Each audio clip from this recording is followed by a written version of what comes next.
नमस्कार। Doctor BRY सभी मेरे भाई बंधु और मातृशक्ति को प्रणाम है। लोगों को एक बात अवश्य स्पष्टता से समझ लेना चाहिए कि दीपक जिस प्रकार से अंधकार में भी प्रकाश फैलाने का कार्य करता है, उसी प्रकार से एनोरेक्टल फिस्चुला जैसे विकार में जिस प्रकार से लोगों का मानना है कि यह विकार नैसर्गिक पद्धति से नहीं ठीक किया जा सकता, तो यह प्रकाश स्वरूप विचारधारा के आधार पे मैंने मेरे जीवन में एनोरेक्टल फिस्चुला जैसे विकार को एनोरेक्टल कैंसर जैसे कायाकल्प में बनते हुए मैंने देखा था। और उस दर्द के साथ में जिस प्रकार से मैंने यह जंगी लड़ाई अपने आप में लड़ी है, और इस विचारधारा को जिस प्रकार से मैंने स्पष्टता से मैंने गहन चिंतन और चतुराई के विचारधारा को मैंने अपनाते हुए और अपने रोग से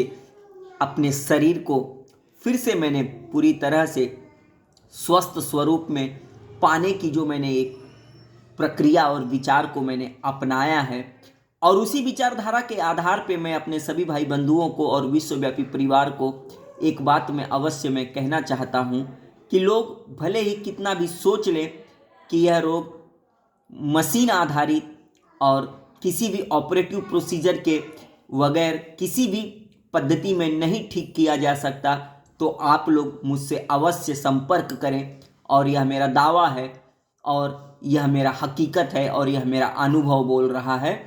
कि इस रोग को जिस प्रकार से मैंने भी यह समझ लिया था और मान लिया था, लेकिन जीवन में छोटी छोटी गलतियां होती हैं तो कुछ न कुछ नए बड़े बड़े परिणाम आते हैं। और उन्हीं लड़ाई के साथ में जिस प्रकार से मैंने मेरे जीवन में संघर्षपूर्ण विचारधारा के आधार पे मैंने और एकाग्रता से अपने जीवन में एक दीपक की तरह मैंने अपने शरीर के भीतर जो सूक्ष्म बदलाव मैंने किए, और उन बदलाव के आधार पे मैंने मेरे जीवन में मेरे रोग के प्रति जो अनुभव किया है, और वह अनुभव मेरे विचारों में संग्रहित है। और मेरे